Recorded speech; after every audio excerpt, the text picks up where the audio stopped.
Hello, ladies and gentlemen. This is a chess show on Pod TV. My name is Sasha Starr, and today's guest is Professor Ken Regan. Welcome to the show, Ken. Yes, thank you very much for having me on again. Yeah, it's our pleasure. And of course, we're all watching Vikanze Yes, tournament, which is this year edition is maybe even more interesting than the last tournaments. Although last tournaments, each is incredible in its own rights, but yeah, this tournament is really something else. First of all, we have world champion Gukesh playing in this tournament, and although he considered to be a great match player, although I have some doubts about his so-called inferior performance in tournaments because he won candidates tournament and became challenger for the world title. So he's a very very strong tournament competitor just as well, and he's playing. I think the first game in the first round was really exceptional. yes. It's It was one of the best games in the last several years, any tournaments or match. yeah, Um, yes, and I have it in a window. So oh, maybe we could start with yes, that. for some reason I originally thought that maybe we had covered it a week ago, but no, it had not been played yet, so that would have been impossible. Um, so I agree with and he is among the leaders. So I have three games from. So I'll share my entire screen. So you. you Okay, to navigate the tabs. I hopefully don't have anything sensitive appearing on my screen. So let's see. So let me now make.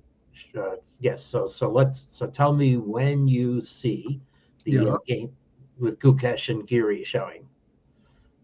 yes, we can see it. Okay. Okay. So this was played in round one. And one thing that is known is that Gukesh arrived on the morning of the first round on Saturday because he was given a prestigious award in India. Hmm. So he literally stepped off the plane to play this crazy game.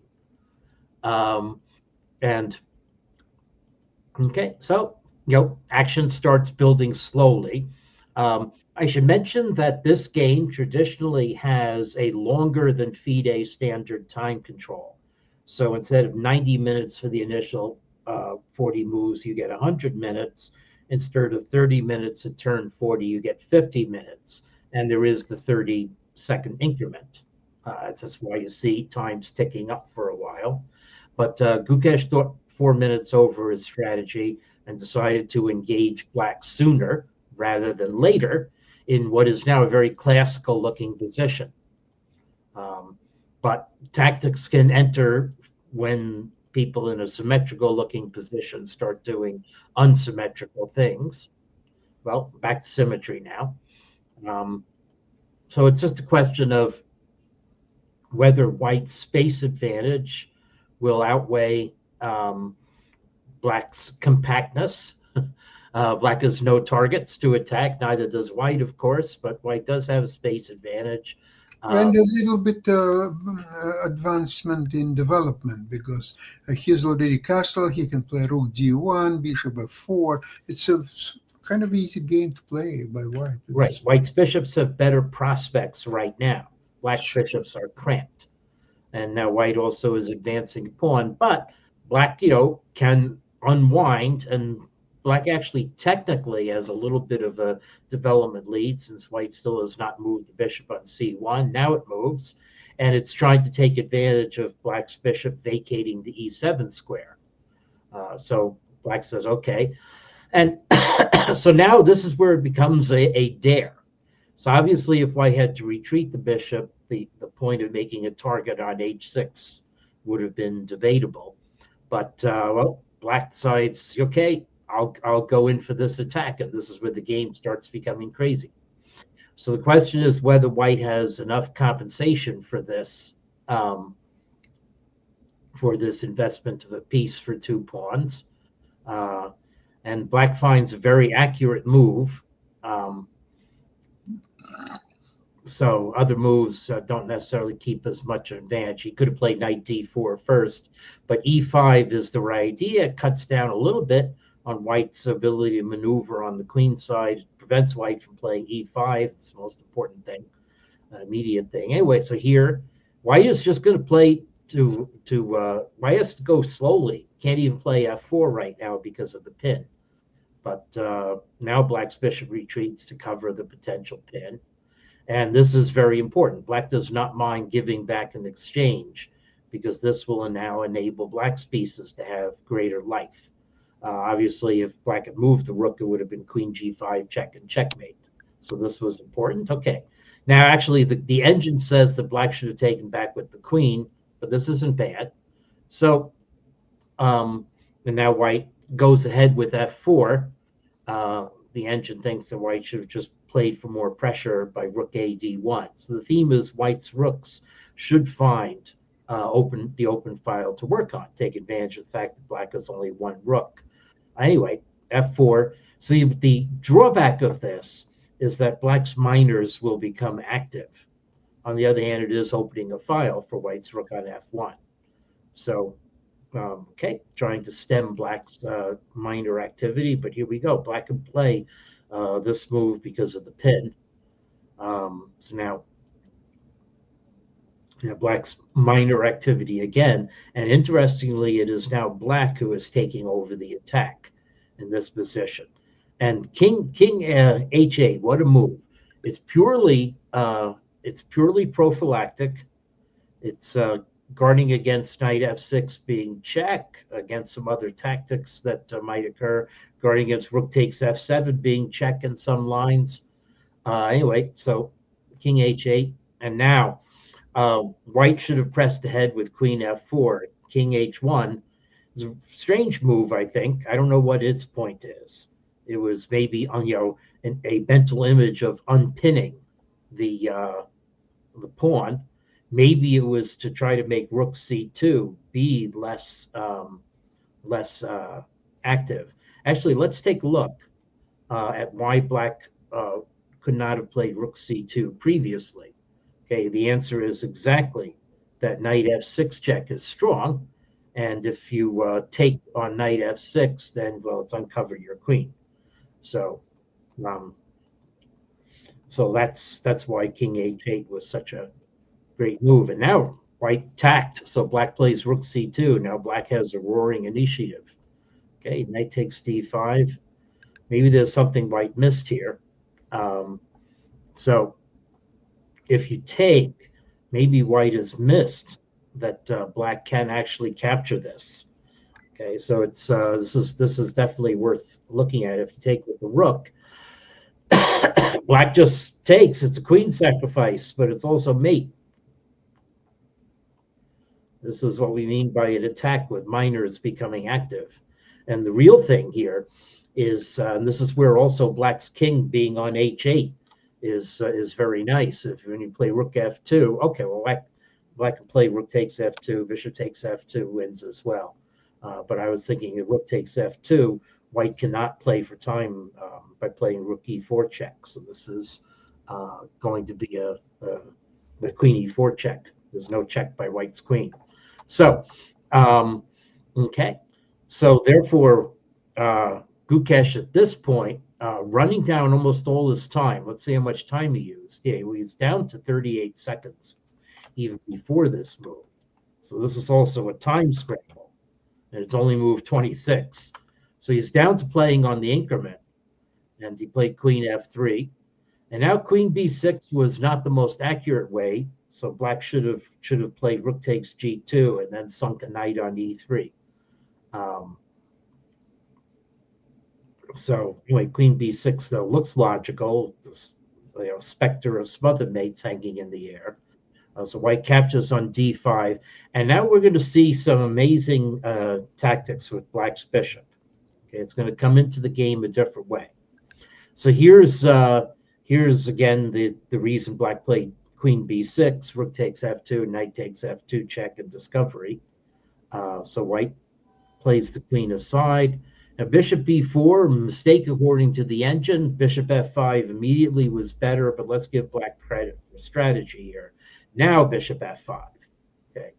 Now white can white's queen g5 is technically equal. Black plays reroutes the bishop. Might come in on h6. White still can't capture on f2.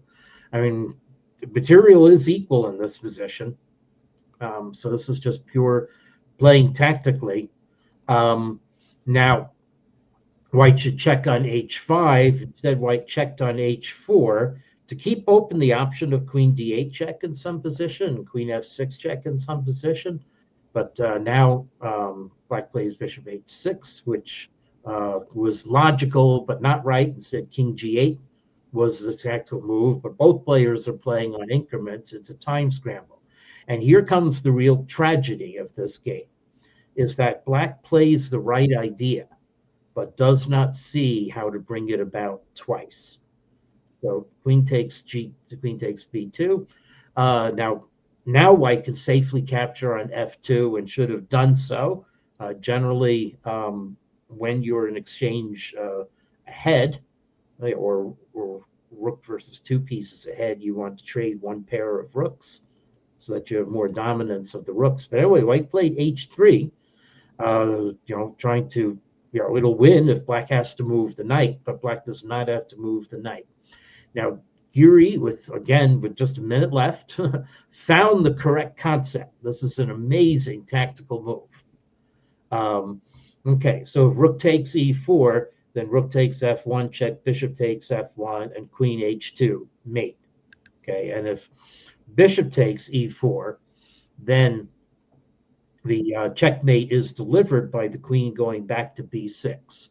Oh, actually, just rook takes f1 check and queen h2 mate. Absolutely. Actually, the cutest way to mate is this way. Okay. So this is a wonderful theme. However, white is not knocked over by this blow. White captures on f2, and black captures with the knight. And here's the tragedy. Okay, well, only 41 seconds left. He just got 30 seconds on increment. And what this means, incidentally, is that Giri's clock. Oh yeah, no, so it's after the move was made. Okay, so Giri had only 41 seconds left and used 39 of them to investigate the next move. The winning move is to repeat the pattern. Play the knight back to g4, and we still have the same pattern. Okay, if we capture on e4 with the bishop, it's queen f2 and queen h2 mate. Capturing on g4 does not solve the problem of checkmate on g2. But here is what Giri is said to have missed. Okay, I think this came out in the press conference afterward. If white captures with the rook, okay, now queen f2 check doesn't work because you have to king h1, there's no square to check on. And queen b1 check doesn't work because white can interpose. The move that works is a retreating move. Retreating moves are hard to find. And now king f1, it's queen f2 mate. And if king h1, now queen b1 check is going to be made. And that's the detail that in 39 seconds of thinking time, Giri was unable to see. He played the idea in the wrong order. He played queen b6 first. Okay, just to set up the discovery. But among other things, though, white could have just won by king h2. So I'm sure this is just desperation after thinking that knight g4 didn't work. So the point is, Giri's clock ran down to 32 seconds after the move was played, which means it really ran down to 2 seconds before he executed queen b6 and got the 30-second increment. So this was time trouble desperation. Unfortunately, queen f6 check is just squelch. And after this, black scaves 2 pieces for a rook, but white has it is infiltrating, has a passed pawn. Black has no way to organize a defense, and in this position, Giri resigned. So, crazy game, but bit of a tragedy because black really had the upper hand for most of it. Yeah, but really, really well fought game. Very, very Mhm. well played by both players, actually. Yep. And Gukesh has been playing very steadily. He has at the moment. He is. Let's see. Has he drawn his game today? No, he has not. So he has. Let's see what he has done here. So he has 2 wins and 3 draws. He also beat Vincent Keimer. Hmm. He's Yeah. playing very solidly. And at the moment, he is in an even end game against Nodirbek Abdusattorov, who is also one of the leaders. And Um, it's very interesting game too. And also, I've enjoyed Magnus Carlsen's commentaries on this game. And I don't know if you've seen it. There was very interesting opening, and I want to tell you at some point if you could see it is he on the video commentary or? on video. Yes, Okay. you know there are two commentators, and Carlson was a special guest today. Ah, He spent about probably 20 minutes, maybe even 30, just commenting on the current positions, which made it extremely valuable positional lecture of Carlson and his understanding of chess, which is incredible. And that's what, if you could start first few moves of that game, I will okay. tell you exactly what he said. This game. Um, Yeah, Mukesh Nodirbek. Yep. yeah, exactly. Oh, wait a sec, wait a sec. We're talking about something else. Nodirbek Gukesh. No, it's I think it's a mm, Abdusadorov. Wait a sec. No, it's game by Fedoseev Black and Sorana White. Oh, Sorana this White. game. Okay. Yeah. This is also interesting. Um, so okay. Okay, hold on. Okay, right here. Oh, wait a sec. So now he's talking about this position. And you know what interesting he had to say? He said, look at the position. Black normally develops, has a very good pawn structure, ready to castle, and has no difficulties in developing his pieces. Two plans are one is starting with g6, with idea bishop f5, Right. and another one, what's happened in the game, Queen A5. Bob, okay, let's continue with game Yeah. continuation. Queen A5. Yeah. White played H3. To maybe discourage Black from castling King's side a little, but That's right. now the specter of Black being able to liquidate some pieces is hanging over the position. So in fact, Black refuses the trade of queens. Okay, let's stop on this position. Very interestingly enough, White's position, I mean, it's probably equal, but it's not very comfortable to play this position for White Yeah. because, number one, how to defend b2 pawn. Hmm. If you play Queen C2 knight b4, if you play knight e2 doesn't work, you take on b2 and knight at c3 is scanning. And at this point, Magnus said very interesting and maybe controversial thing.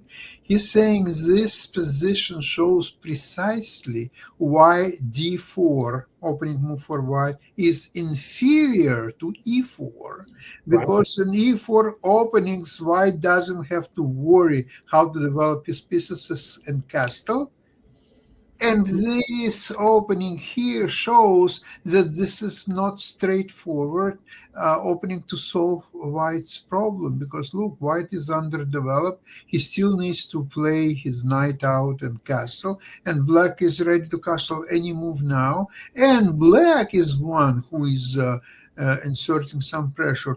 And Yeah. well, as we see in continuation of the game, I think Black was not entirely successful, but it's not because of the opening. Yes. Well, I'll say something channeling Tarish from more than 100 years ago. Yeah.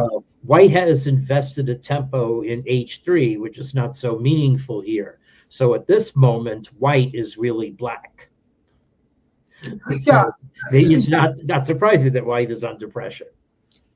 Yes, it is, and I think that in this position, Queen b3 was probably the only playable move in situation. But still, the position is okay, or at least okay for black. It's fine for black. Black's knight is coming in. Um, so yes, this is fine. The engine says the sunny side of equality for black, but yeah, black's position looks very harmonious. How does white manage to outplay black a little bit from this point on? But just now, white is actually right now doing very well. So maybe black missed a chance to do something incisive. And let's see where the engine thinks that black lost that minus 0.30. The engine thinks that f5 was not such a great move. Yeah, I think it creates a weakness and doesn't accomplish anything because you cannot play f4 anyway. So Yeah, what is f5 doing? Just protecting e4 pawn one more time? it's inflexible. Yeah, it likes h6, which I guess is more Mhm. flexible. I don't know what h6 does. It makes luft, makes a retreat here for the bishop. So the bishop will go to h7 after knight f4, and then let's see. So in this position here, the engine wants to play. Yeah, bishop. Well, it's vacillating between bishop h7, bishop f5. So it's strategic. Yeah, well, strategic nicety there. Anyway, so by the way, game continued f5. Now black has had to retreat, and I don't know. This is very interesting. Yeah, that makes sense. White is actually starting to advance, and now white actually has an appreciable edge. Could have played d6 or just putting pressure. Yeah, I mean this. If I looked at this, yeah, white is well ahead here. I think knight a7 in some positions is playable, or maybe next move. Yeah, let's see. Yeah, knight takes Right a7 here. is definitely playable. Yeah, and it got played. Wow. Yeah, the black's rook came off the defense of the queen, so it's pinned. Now black is in massive trouble.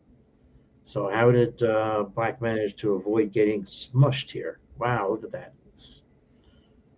So now just take the pawn. Queen takes b5. So maybe the position I looked at the end is winning for white. Let's see. We've lost a piece temporarily. You're going to win the exchange, I guess. I see. That's the way. White is an exchange up. Okay, in the position they looked at. For some reason, I thought it was two pieces for the rook. No way. White is an exchange up and should win this position. Yeah. Okay. So, yeah, and this is mayhem. This is over. Okay.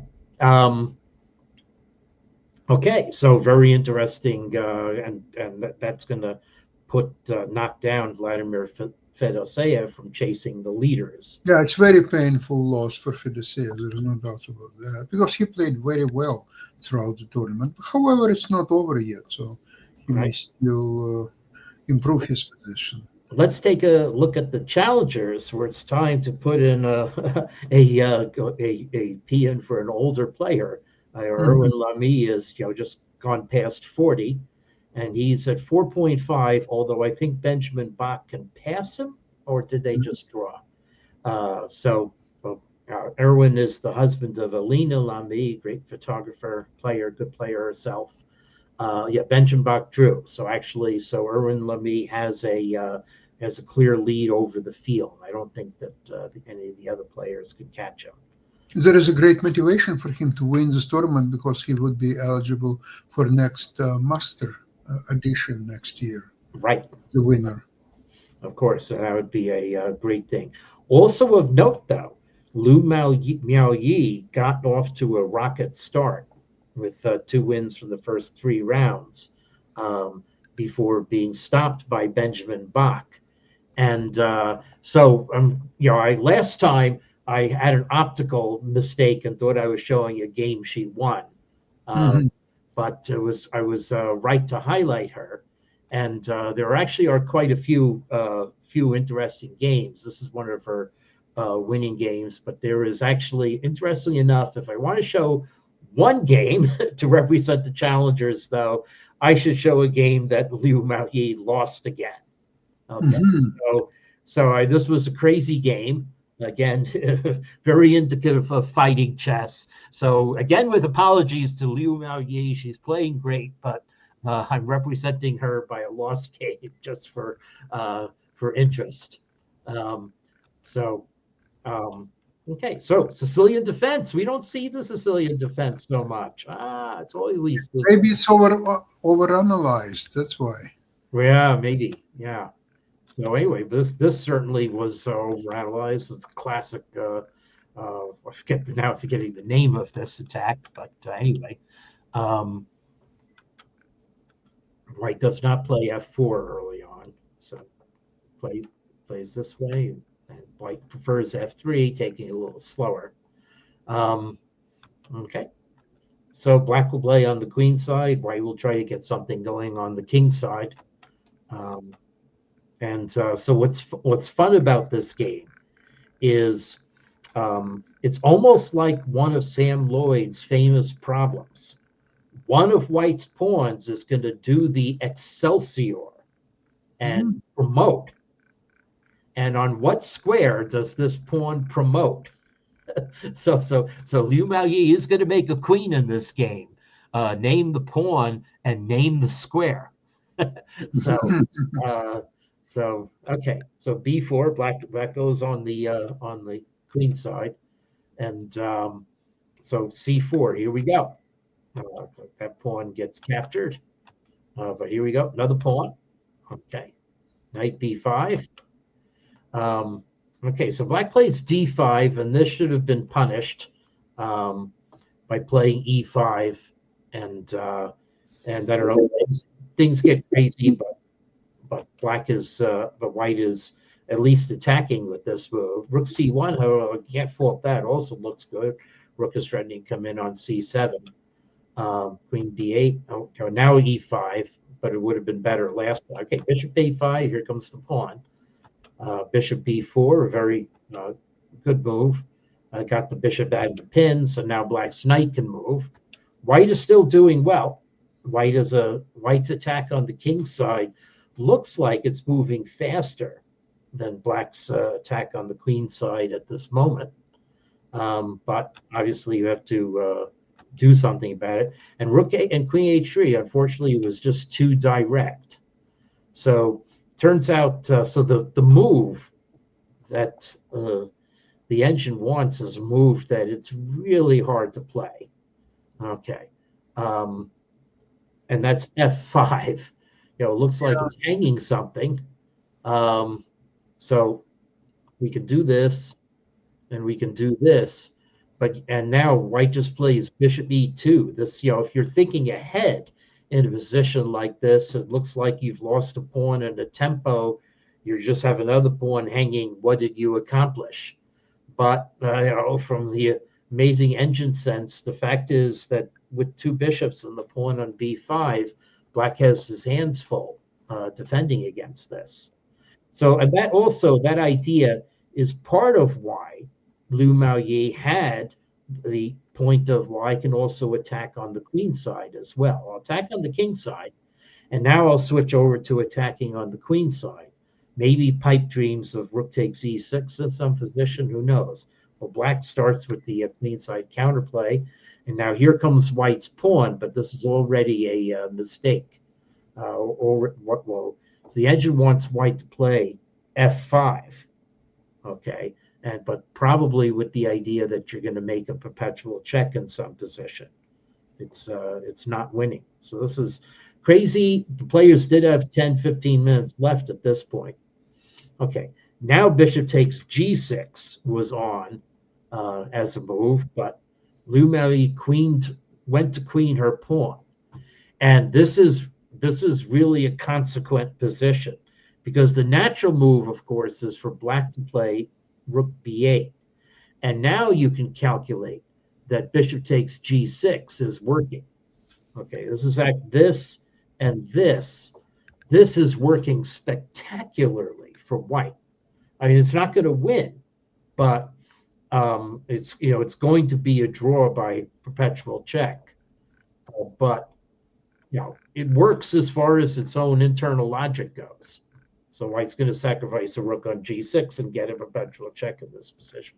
Black also has to play very carefully. Like rook fe8 is the only move to stay alive for black in this position.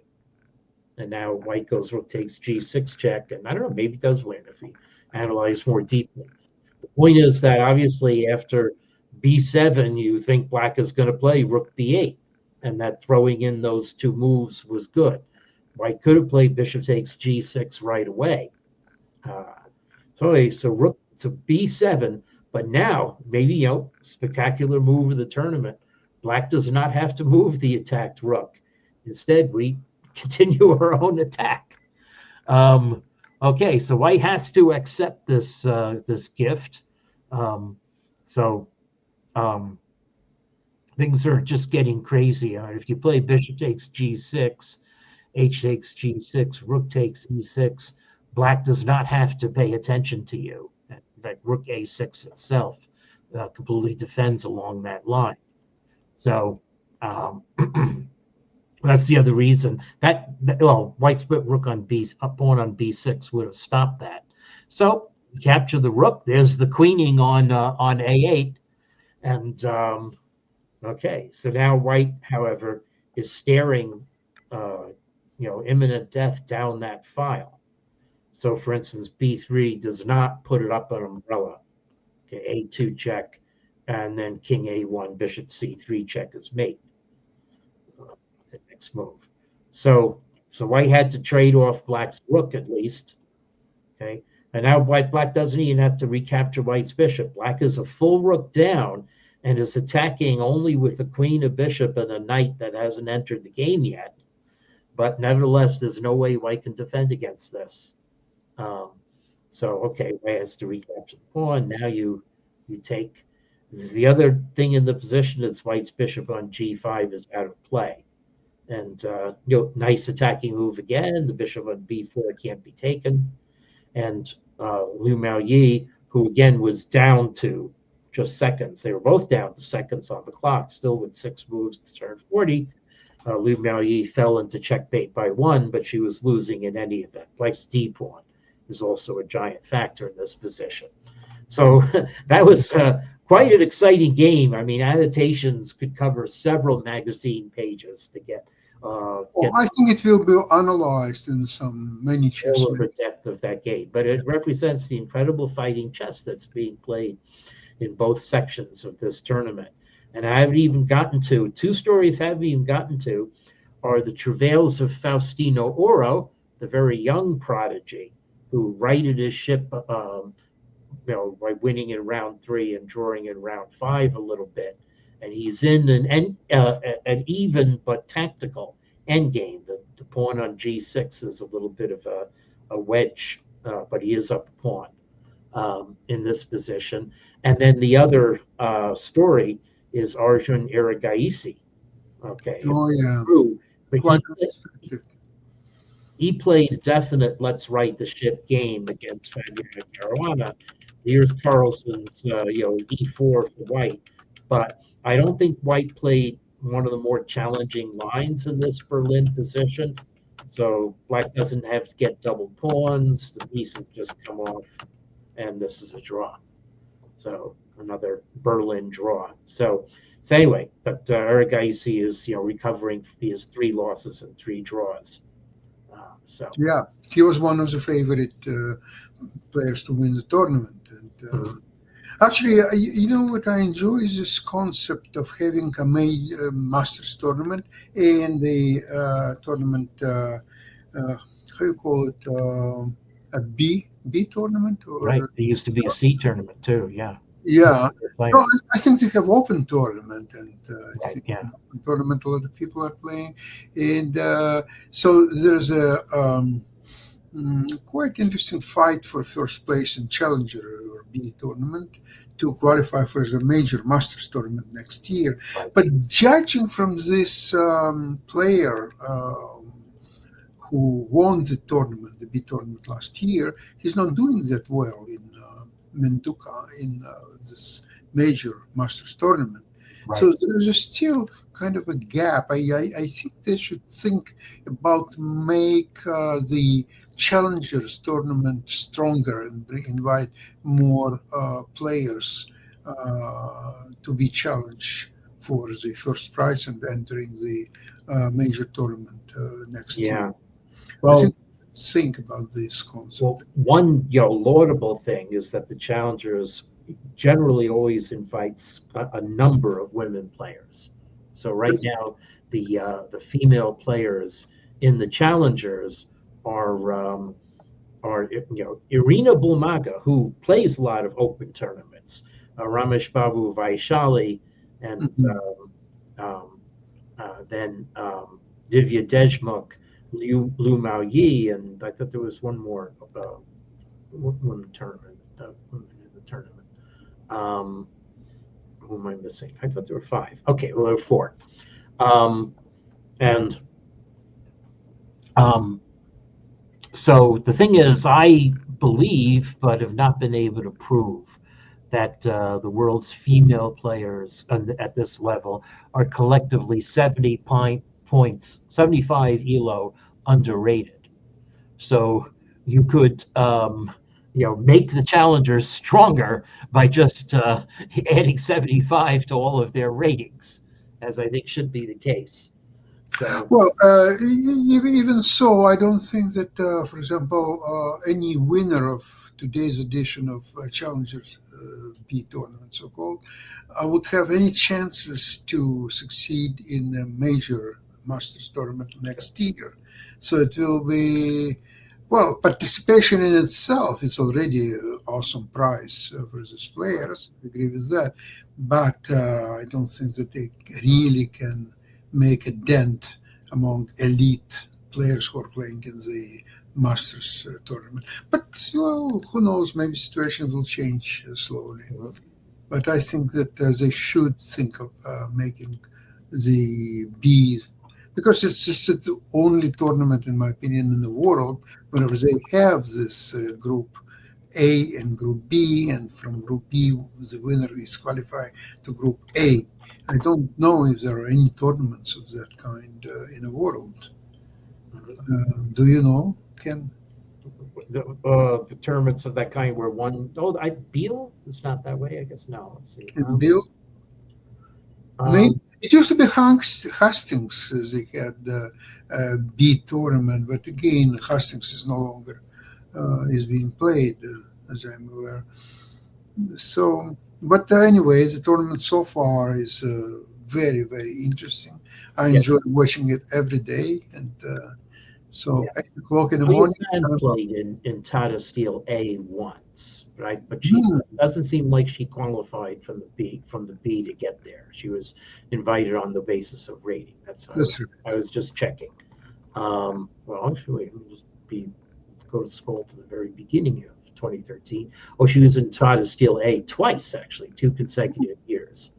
And then, so she was clearly invited, at least invited the second year. Was she ever in Tata Steel B? Actually, I can now do chess-based alphabetize this. Let's see. So tournament, if I alphabetize by tournament, um, so he was just in Tata Steel A several times, most recently 2018. So it has happened, but not by qualifying from the Tata Steel B. Um, so anyway, yeah. So I'm looking forward to following the tournament. Um, so Yeah, yeah, likewise, Ken. Thank you very much for today's program. Have a great weekend, everybody, and we'll see you same place, same time. okay, yep, Next week. yep. Bye bye, everybody. Bye bye.